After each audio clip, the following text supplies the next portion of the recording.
Sabay-sabay natin alamin ang mga kaganapan na nangyayari sa ating bansa.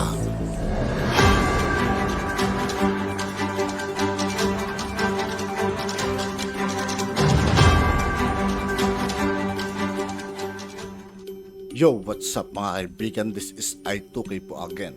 Ngayon nandito ulit tayo sa channel ni Pinas News Insider. Dito ulit tayo magbibigay ng komento at reaksyon. Pero bago ang lahat ng yan mga kaibigan, sa lahat ng hindi pa nakasubscribe kay Pinas News Insider, mag-subscribe na po tayo at huwag nyo rin pong kalimutan mag-subscribe dito sa aking channel. Simulan na natin mga kaibigan. Let's go!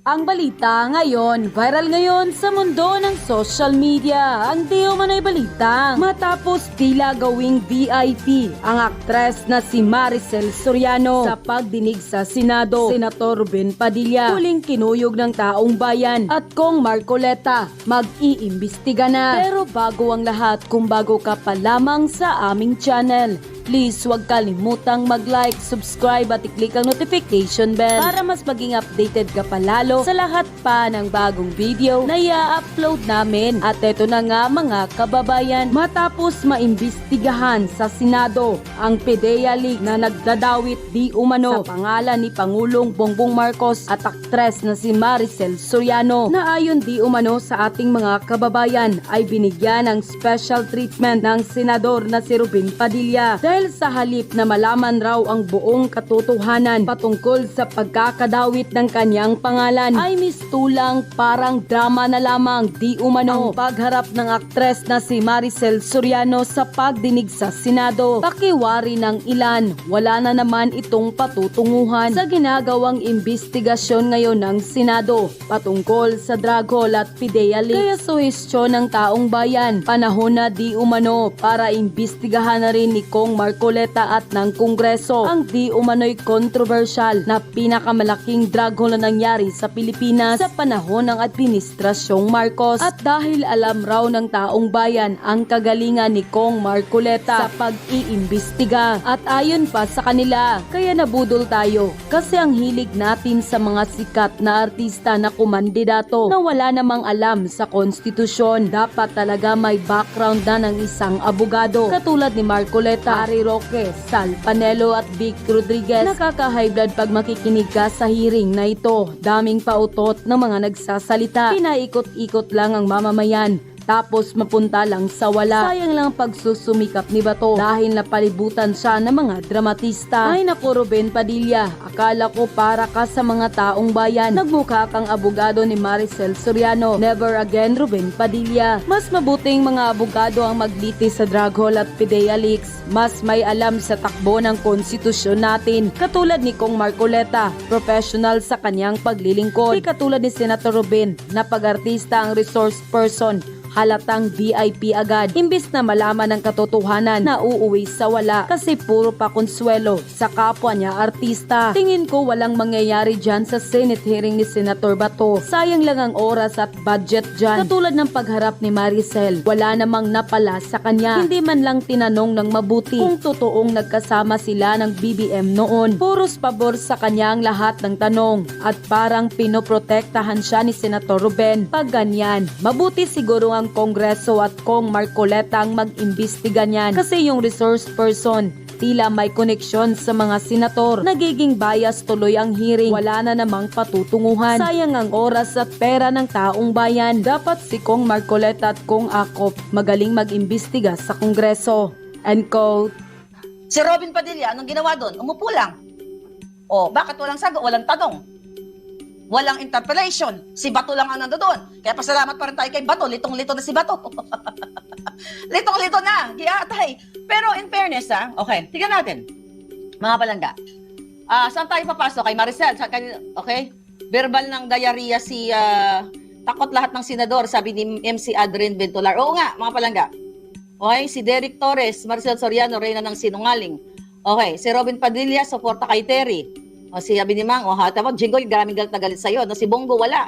O, umiiwas pusoy di ba si Bongo? O, si Robin Padilla, wala rin. Ano to? So nakikita nyo, so again, pasalamat para tayo kay Bato. But here's my thing, pating. Forward tayo kay Maricel Soriano. Ang tanong kay Maricel Soriano, okay, nasa tingin mo, ang question sa kanya, nasa tingin mo ba makatotohanan yung mga lumabas na mga dokumento, yun na, inilabas ko. O, ang sinasabi ni Maricel, Your Honor, wala po ako kinalaman doon. Ganon siya doon, talagang best actress talaga. Nung una, sabi ko, akala ko magiging super inday din. Ang sabi ng mga nagko-comment, super bangag inday. Binaby si Maricel, sabi ni Teklo at Lottie Black. Exactly. Ang sabi niya, wala po akong alam doon. Ang sabi ni Senator Bato, ito ba, itong condominium na ito, dito ka ba na ito ba, parang, na-admit mo na ito ay condo mo. Sabi niya, opo, nung 2012 pa, ganyan. Tapos sabi ni Santa Bato, ito lang I have to be honest, Senator Bato. Okay? Hindi porket nagpapasalamat kami sa iyo. I have to be honest sa aking opinion. Ayoko dahil natuwa ako sa iyo dahil nag-open ka na ganitong investigation. Pero here's the thing. Sabi mo, salamat ma'am. Kasi mukhang mukhang kahit hindi maganda yung pakiramdam mo, nandito ka, ganyan. Pasalamat pa rin kami, kinonfirm, ito ba, itong 46C, itong nakalagay sa pre-op na to, ikaw ba ang owner nito? Ang sabi ni Maricel, yes, or your honor. Pero hindi ko na po matandaan kung kaanong buwan, di ba? Kung anong buwan niya binenta yung property na yun. Hanggang noong 2012 daw ay ibinenta niya. Tapos sabi ni Bato, hingi tayo ng records ng deed of sale. Actually, madali lang naman yun kung gugustuhin lahat Dapat nga, nung first hearing, nung nagpasomon sila, pinaghahanap na nila to. Kung kayo ay ginawa nyo yung due diligence, yung mga nasa likod, mga staff ni Bato, lahat dyan sa committee na yan, dapat, actually, nakatipid na yung taong bayan Lahat, pinagkukuha nyo na itong mga dokumentong ito, hindi. Pag-sunod hearing, patawag na naman. Hearing, patawag na naman. But anyway, going back dito kay Maricel. Ang sabi ni Senator Bato, itong dalawang helpers na ito, na nag-akusa sa'yo na nag-cocaine ka o nagpupulburon ka, ay, sabi niya, hindi daw totoo. Okay, fine. Hindi naman natin siya mapipilit. Magsasabi siya totoo or not. Tapos sabi naman, ito lang ang very alarming to me, Sabi ni Senator Bato, okay, nandito tayo to set the record straight. To set the record straight. Meaning, sa statement ni Maricel, wala nang cross-exam? Yun ba yun? Correct me if I'm wrong, mga palangga. Si Maricel Soriano, na parang gumaganon-ganon na doon, mga palangga, kulang na lang, awardan nga ng best actress, sabi ni Pebbles Salakera, mga palangga, siya ay nagsasabi ng katotohanan. At ang sabi ni Maricel, yung akusasyon daw, binanggit din pala ni Senator Bato, totoo ba ito? Na yung akusasyon sa'yo ng dalawang helper mo na binugbog mo at inakusahan ka na nagko-cocaine, Ang sabi nga ni Maricel, hindi daw totoo. Paano daw niya bubugbugin yun? Dalawa sila. Kahit 10 sila, kaya mong bugbugin yun kung gusto mo, lalo na kung bangag ka. That's not an excuse. We are smart people here. But my thing, pating, itsusin na lang mga giatay na ito. Sir, Senator Bato, actually nakakaawa si Senator Bato din, kasi nakatutok sa niya.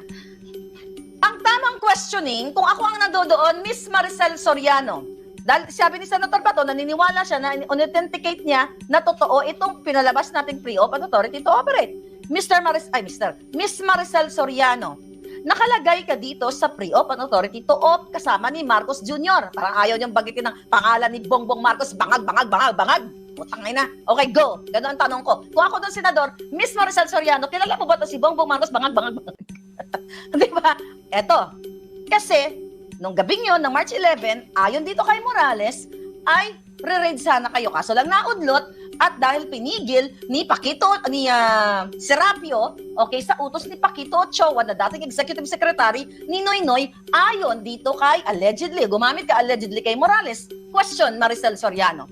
Kilala mo ba si Bongbong Marcos personally? Hindi natin narinig, mga jutang ginimis. Okay, then let's proceed sa next question. Okay? Ngayon, pag sinabi niyang hindi kilala, ano na naman, talon na naman tayo sa susunod. Paano hindi mo na sabing hindi kilala? Ni sa isang beses ba na pagkakataon ng buhay mo, kilala mo ba si Bongbong Marcos? Kasi pipigain natin, Jotang, dyan na si Maricel Soriano, nandoon. Siya, di ko lang na-ready, nandoon siya nung mga designers, nasa Malacanang siya, in-invite siya ng Malacanang. Nandoon siya nag-fashion show. Here, I think may picture ako. Eto, you failed. Jutang ginimistag na wala na dapat tayo Senado, tayo na lang pumalit dyan. Mga bugo, lahat. Magalit kayo, totoo naman bugo kayo Giatay. O, ito, picture ni Maricel. Sinend to sa akin, ha? Shit, sana yung picture ni Maricel na yun. Dami kasi. O, ito. Ito ba yun? Okay, yung Kumar. Ito si Escudero, yari din to, eh. Okay? Ayan, teka lang, ang dami, my gosh. Okay, ito na. Asan na yung picture na yung sinend sa akin? Hold your breath. Andyan ba? Ito. Okay, basta, okay. Ito. Okay, ang dami. Sobrang daming picture. Ito na ba yun? Anyway, pakihanap nga. Basta nandoon si Maricel sa... Oh, wow. Okay, anyway, hanapin mo nga yung picture. Dito sa ano, dito, sa... Pakisend nga sa akin. Palangga, sino, may mga chika boom ko. Pakisend nga sa akin. Di ko mahanap, di ko na ready. But anyway, okay, may picture si Maricel Sorianos nasa loob ng Malacanang. Inibitahan siya ni Lisa doon sa fashion show. Here, hanapin mo dito kay ano. Dito siya nag-message sa akin kay Poloyloy. Si Poloyloy, okay? Hanapin mo siya kay Poloyloy. Nandyan si Poloyloy. Ayan, hanapin mo kay Poloyloy. Okay, here's the thing. Yun yung susunod na question. Paano mo, kilala mo ba si Marcos Jr.? Yung mga question na dapat kinross exam. Anong sabi ni Senator Bato doon? Okay, that's all. Kasi magpahinga ka na. Yun ang gusto kong confirmation. Pasalamat at nagpunta ka dito. Pasensya ka na. Natanong ka namin. Ganun ba dapat tayo magtrato sa mga tao? Pero pag may kay Morales, sisigaw-sigawan ni sino nito? Sisigaw-sigawan ni Jinggoy at sindak-sindakin ninyo. Ano Morales? Magano ka dito Morales? Oh, anong kadyutahan niya? Nakitang-kita niyo mga kababayan? Best actress daw sabi ni Mary Rose. Yes, best actress talaga. Pero ang sa akin lang kasi, okay, in fairness, sabi ko nga, hindi si Maricel ang dapat pigain dito. Diba? And then, hindi naman siya nagnakaw sa kaban ng bayan. Ang problema, diba? Ano ba dapat ang layunin nitong ano na to, itong jutang genimis in aid of legislation investigation? Na ang mga resource person, pipigain mo kung sila ba ay nagsisinungaling. Kasi nag-take sila ng oath. Diba? Ngayon, ano nangyari doon? Wala. Magpahinga ka na. Parang mangkukulam. Kawawa ka naman. Mag-enjoy ka ng pulburon doon kasama si Jinggoy. Doon sa likod, may pulburon kami nakahain. You know what I mean? Punta tayo kay Bitong. Okay, Bitong. Putol-putol na naman bang alindog ko? Okay. Okay, good point. Na ni-raise doon pinatawag si Atty. Delgado yung pang-aamba sa kanya, pang-jojombak sa kanya ni, ginanon-ganon sa ni Lasso. Di ba nakita na mismo si Lasso pala ang nagpakalat doon at ang mga grupo niya sa social media ng video na yon, kaya nga nakapunta sa akin yun eh. Di ba? At sinasabi din ni Bitong na dalawa ang passport, sinong paniniwalaan mo ba to? Oy, committee on public order, paniniwalaan mo si Bitong, dalawa passport? Ramil, ayan, imbestigahan nyo. Hindi na-raise masyado doon kasi, dalawang passport. Hindi pa na-approve sa Civil Service Commission. Paniniwalaan mo yan? Na ako daw, sinabi ko na si Delgado ang informante ko at siya nagbigay sa akin. Oh my God, kahit halongkatin mo, kahit ipaano mo si Delgado, kahit ipa-extract nyo yung kanyang mga messages, wala ka makikita, never ko kausap yung si Delgado na yan. At totoo na, minessage ko siya. Oh, I want to show you, minessage ko si Delgado. Tama yun, Atty. Delgado, pinagsasabi ko sa'yo. Okay, ito ito, Atty. Delgado, here. Okay? Aba, Scoop News, award-winning actress Diamond Star Maricel Soriano has reportedly moved into a new home in North Green Hills, San Juan 2 weeks ago. And now, a neighbor of former Philippine President Joseph Erap Estrada. Oh, baka ito na yon. Oh, breaking news. May nag-send sa akin. No, this is October 16 lang. No, not March, but October 16, 2012. Scoop. So, March, yung supposedly na pag-grade kay Marcos Jr. sa bahay ni Maricel Soriano, tapos, noong October 16, ay lumipat siya, which is sinabi niya, binenta doon niya yung bahay niya, sa Green Hills. Nakapit bahay niya si President Joseph Estrada. Baka libre yung bahay. Baka ito'y karugtong dahil siyempre si Erap at saka si Marcos. Ganon sila. Baka, I don't know. Breaking news. Okay, ano na bang kukunin ko? Si Delgado, okay. Okay, comment kayo dyan. Come on, keep messaging me. Dudurugin natin. May Senate hearing tayo dito ngayon sa bahay ko. Dito tayo mag-Senate hearing. Walang kwenta yung yung mga nagtatanong doon. Di bodyakin natin. Okay. Here, Pinipining Maharlika, Delgado. Okay, hanapin kita Delgado And I will vouch na ikaw ay nagsasabi ng totoo. Ito, Vincent Delgado. Okay, hi attorney, that's my binigay ko pala yung number ko. That's my number account. Okay? Thanks. O, ayan. Sabihin ko na, ipakita ko na lang. Okay, go. Okay. Pakita ko. Okay lang naman, this is Prima account ko. Okay. O, ayan. O, ayan. O, Mr. Delgado, minessage ko talaga siya. O, nakita mo yan? O, inaamin ko, minessage kita. Kasi gusto ko siyang ma-interview, pero hindi ko pala sinabing gusto kita interviewin. Sabi ko, hi, attorney, kasi baka sakali ako na makontak niya ako. Sinabi naman niya doon sa Senate hearing na hindi niya ako kinontak kasi gusto niya dalhin sa proper venue. And that's good kasi abogado siya. At choice niya yun eh. Pero kahit abogado siya, kung gusto niya magpa-interview, he's welcome here. And he's, bata pa pala ito, at saka mukhang mabait at tahimik. Pero Mr. Delgado, kailangan mo ilabas sa taong bayan kung paanong panggigipit sa'yo ni Morales, ni Vilaso at ni Bitong. Kaya umalis ka, di ba? Ako ang unang na-expose siya ng November. Pinagkaisahan ka nila. Ha? Nilabag ang iyong human rights. And now, what's happening? Lumaban ka, kasama mo kami. Okay, and that's good point. Tama yung sinabi ni Delgado na nag-message ako sa kanya. Aaminin ko yan. Kaya kung hayaan nyo lang ako, mag-testify ako sa Zoom, but not in Philippine Embassy. I'm not going there. Ano kayo? Ano kayo? Oh, dapat na may death threat ako kung baka 1 milyon na ang warrant of arrest na ginawa ng Marcos administration. Hindi ako bugo at hindi lumot ang laman ng utak ko katulad ninyo dyan. Mayawa kayo mga lumot, nilulumot na yung mga utak nyo. Anyway, what's next? Ano yung mga niraise pa niya? Can you help me? Help! Oh, kasi sa dami. Help! Ano pa? Jinggoy was trying to discredit Morales but failed big time. Then opined that Morales is that source of the leaks. He failed again, so he left. Ay, oo nga. Okay? Oo nga, na sinabi na si Morales daw ang nag-leak. Oh, baka ikaw nag-leak. Chef Mark, you're here. Oh my God, hindi na kayo natulog kung sa mga tinapay natin dyan. Kay Anjam. See, mahirap kang pumasok sa isang stage, okay? Nang hindi ka nag-practice ng, at least man ng script mo, o hindi ka mahirap ka magsawsaw sa mga bagay na hindi ka nagbasa, hindi ka nag-aral, nagmumukha kang syunga, at lalo kayo nagiging mukhang lumot yung datingan. You know what I mean? Yun ang nakikita natin. So, ang ibig sabihin, pag may nabasa ako, ang ibig sabihin kapag mamarlika ako, konting tulong po kay Jonathan Morales. Oh, thank you Palangga. Thank you si Jem Aris. So ibig mo sabihin, ang gustong palabasin dito ni Lazo na kapag 2 minutes lang daw ang drug test ay negative. Walang scientific explanation o data na makakapagpatunay niyan o medical data na kapag 2 minutes lang ay negative. Baka iniisip niya pregnancy test. Di ba pregnancy test? Yung mga nagpe-pregnancy test dyan, pag, di ba, bibili ka ng pregnancy test, kakabakabado ka pa ng ganyan. Oh, shit, sana negative, di ba? Oh, yung mga palangga dyan, lahat kayo guilty dito. Oh, hindi naman yung pregnancy test na kapag lumabas yung isang line. Oh, ayan. Dalawang, yung mga ganon. Sarap talaga. Alam nyo, masarap yung pagtawanan. Tapos sasabi mo, Bitong kawawa ako. Ikaw ang kawawa, bugo. Ikaw ang kawawa dahil nakakahiya ka. Ako, wala ako ninakaw sa bahay. Hindi ako nagpa-issue ng 2 passport. At hindi ako lumalabas ng bansa katulad mo na isang taong gobyerno, ikinukubli mo na ikaw ay taong gobyerno at wala kang authority to travel. So magkaiba tayo. Ikaw ang kawawa. Kawawa ka. Dahil sinungaling ka. Right? Proud Pinoy for life? What else? Ano ba nakita nyo doon? Maricel? O sabi ni Rainier, I hope ilabas na kung sino yung informant, pero dapat proteksyonan yung palangga.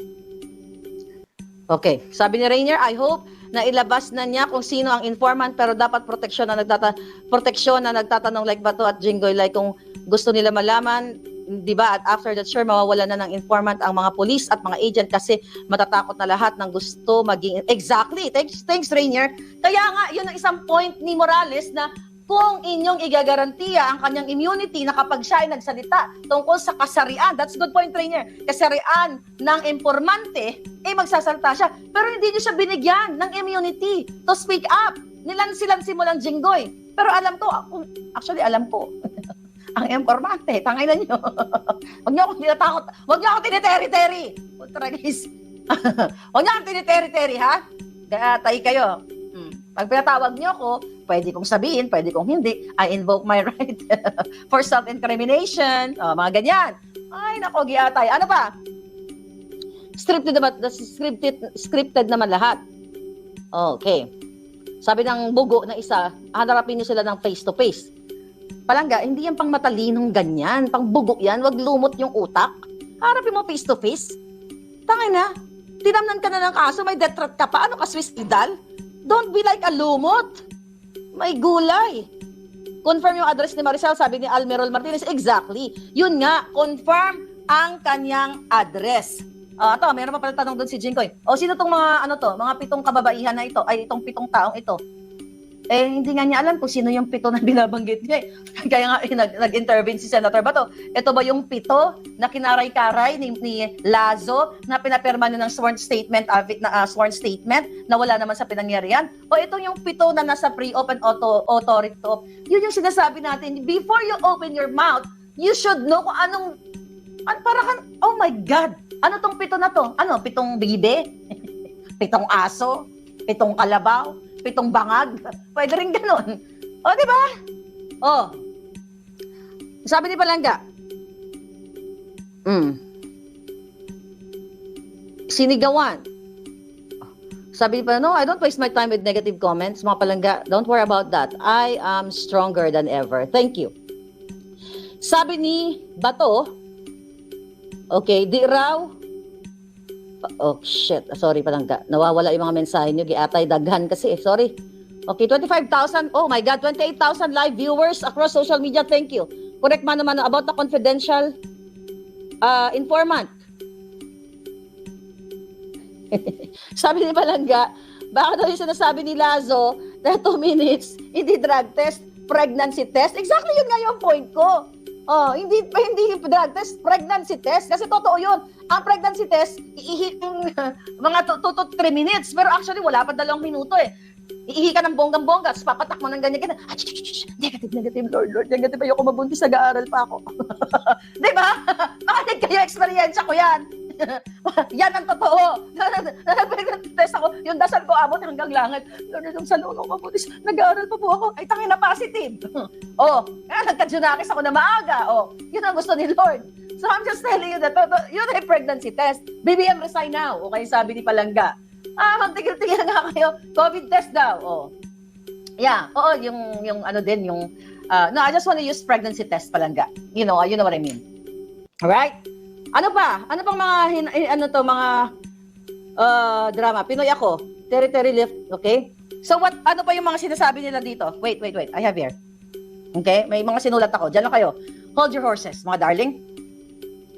Comment. Okay? Ba? Magkakilala. Yes, magkakilala si Maricel, si Lisa at itong mga Marcos na ito. Alright? Ayun pala si Bitong, na pinagmamalaki ni Bitong na siya ay what? May master's degree.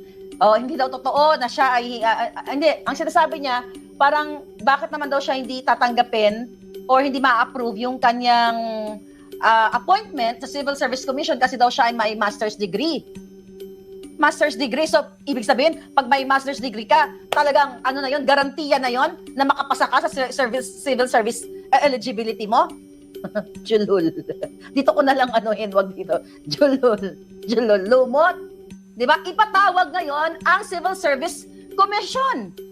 Kung totoong sinasabi mo, hindi yan pwedeng, porket may master ka, ka na? Pasok ka na sa banga, sa civil service? Kailangan mo mag-undergo sa process. Diba? Anong pinagsasabi mo? Bakit? Seso level ka ba? Anong pinagsasabi mo dito? Kahit nga sabi ko nga dito mga Palangga, ito sinulat natin to kanina, kahit ano pa ang rating mo, Bitong, sa CSC exam, pare-pareho lang yan doon sa mga what? Okay? Sa ibang mga professional. Huwag mo kaming bilugin ng utak. Hindi kami VOV at hindi ako kawawa. Ikaw, magpaliwanag ka sa taong bayan, bakit 2 ang passport mo? Bakit 2 ang passport mo? Isang Ramil, isang Imiterio. At bakit magpaliwanag ka, sabi sa akin ng informante? Ang sinasabi niyo pa pala, si Atty. Delgado, ang informante ni Maharlika kasi inamin niya. Julul, sinabi ko sa PIDEA, malay mo, si Lasso pala informante ko. Lasso, aminin mo na. Lasso, umamin ka na kasi. Di ba? Jinggoy, okay? Jinggoy aka nadinggoy daw tayo. Okay? Gusto tayong dinggoyin? Oh my God, wag us. Don't me. Okay, yan ang bago niyang pangalan. Alright? Jinggoy aka Dinggoy Estrada. Gusto tayong dinggoyin. Oh, wag ganun. You know what? Nakakahiya kayo sa mga anak ninyo o wala talaga kayong hiya. Ganun lang naman yun eh. It's either wala kayong hiya. Okay? At question, bakit nakamas si Dave Corioso? Yung sinasabi ni Morales, nakausap niya. Bakit nakamas? Wala nang COVID ah. Ano yan, nagtatago? Alam mo, obvious naman na nagsisinungaling itong mga walang iyang ito. At yun na nga mga kababayan, ano na ang masasabi mo? Kung may At yun nga po mga kaibigan, dito po nagtatapos ang ating reaction video. Muli ako po si I2K ng Sundalo ng Dunggalo. Maraming salamat sa patuloy na pagsuporta. Peace out.